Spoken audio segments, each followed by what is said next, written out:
You should not always pronounce this letter in English. There are so many words with silent T's.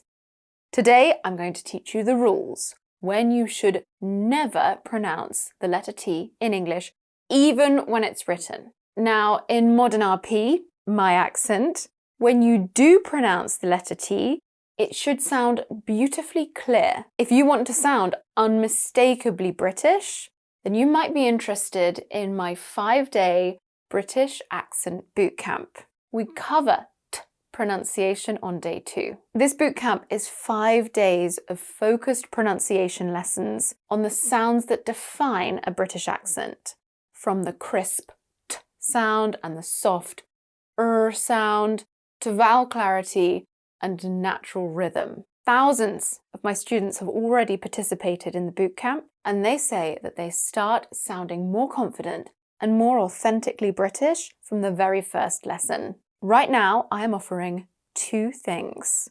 1 is a huge discount, and 2 is lifetime access to the course materials. So, join the bootcamp and start sounding more natural and more British. Just click the link in the description box or scan the QR code there. Let's begin with the lesson. Our first section is very short. Silent T's at the beginning of words. There are very few words that start with silent T's. We have 2 here. Technically, we don't have any words that genuinely start with a silent T. However, many English speakers find it difficult to pronounce the consonant sounds T and S together. Ts, ts. See, even I'm struggling. That means that even though the words tsar and tsunami should start with a T sound, most speakers don't bother with it and just say za and tsunami instead. Choose whichever is most comfortable for you. It doesn't really matter, and I wouldn't say they are everyday words for most people. Next, we have our longest category of silent T words. Words ending in the letters stle, like castle and whistle. They end with sul. Now, some speakers will go directly from the s to the l, like sul, sul. Others, myself included, will insert a soft schwa sound. Sul, sul. You might find that version easier to pronounce. Castle, whistle. Now, can you think of any more words that end in these letters? Well, we've got quite a few that rhyme with whistle, bristle, gristle, and thistle. Bristles are short, stiff hairs in a brush. And gristle is that white, chewy bit you sometimes get in meat. The thistle is the national emblem of Scotland. And in fact, a thistle has sharp bristles. That's a nice way to remember the pronunciation and the meaning of those words. We also have another plant, mistletoe. And I know technically it doesn't end in stle, but the letters are in there and the first T is silent. It's mistletoe, not mistletoe. This is a plant often used as a Christmas decoration. It has green leaves and shiny white berries. We tend to hang it from the ceiling, and maybe you've heard of the tradition that you should kiss under it. I pronounce this word with an unvoiced s sound, mistletoe, but some people use a voiced z sound, mistletoe. Then we have apostle with a short o vowel sound. With a short e sound, we have wrestle, pestle, and nestle. Take care with the silent W at the beginning of wrestle. And finally, hustle and bustle and rustle. I love saying those words. Hustle, bustle, rustle.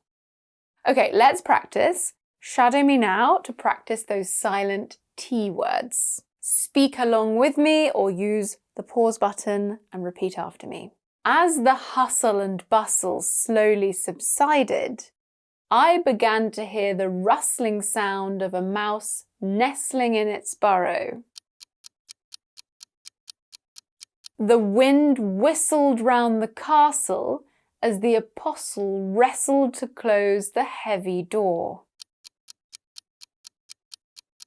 Okay, let's move on now to words ending in the letters S-T-E-N.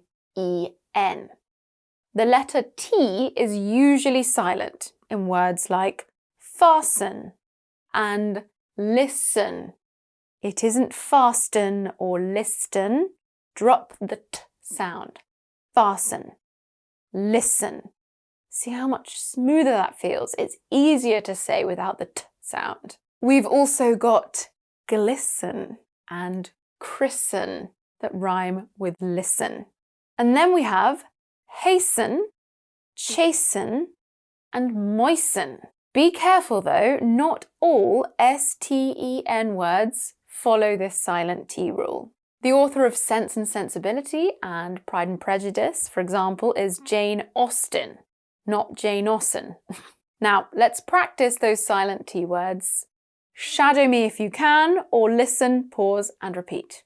We hastened to church to watch and listen as the baby was christened in a glistening gown.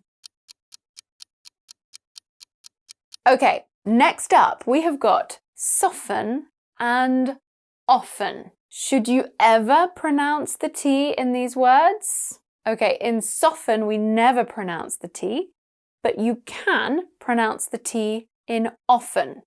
Often. Many people are taught that you should never say often. It's not true. Lots of people say it. Often or often are both totally fine. I tend to say often. It's definitely safe to say that the T in soften is always silent.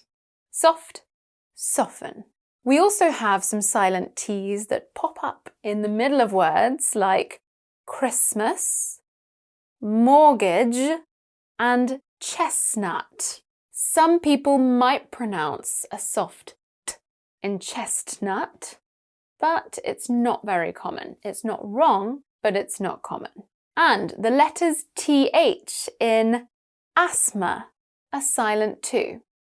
So it's asthma, not asthma or asthma, although some people do occasionally say this. I think that's very hard to say. Asthma. Asthma. Asthma is so much easier. For me, it's asthma, but I have heard North Americans use the voiced Z sound. Asthma. Now, I know this lesson is all about when we never pronounce the T in certain words, but I have to let you know about this next secret because it will make your pronunciation sound so much more natural. So we don't have to drop the T sound in these words, but we frequently do. Listen and repeat to compare. Post-war, post-war. Lastly, lastly. Wristband, wristband. Now, did you notice that I dropped the T sound the second time I said the word? Now, this often happens when we have a fricative like S, a T, and then another consonant sound.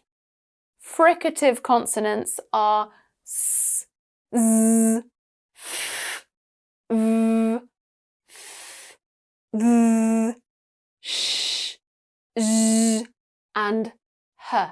A silent T in these words just makes them easier to say. The T sound can also disappear like this between words too. For example, she has the nicest smile. He's got 2 left feet.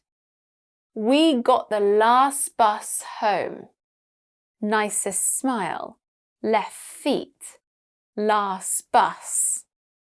Okay, let's try dropping some T's. Shadow me if you can, or listen, pause, and repeat. The bank softened the blow and reduced my mortgage payments last Christmas. Now, remember, it is not obligatory to drop the T sound from reduced or last here, but it's very common in connected speech. If it feels forced, don't do it. Only do it if it makes you feel that your speech flows more. Okay, we will finish with several words that we have borrowed from French that all end in a silent T. Words like ballet, gourmet, crochet, chalet, and buffet or buffet. We also have valet, but some people do pronounce it valet. Then we have depot and rapport. Let's practice those silent T's at the end of words. Shadow me or listen, pause and repeat after me. After the ballet, we went to a gourmet buffet in a Swiss-style chalet. Okay, remember, if you'd like to take your pronunciation even further and master some of the essential modern RP sounds, that's my accent by the way, come and join my 5-day British Accent Bootcamp.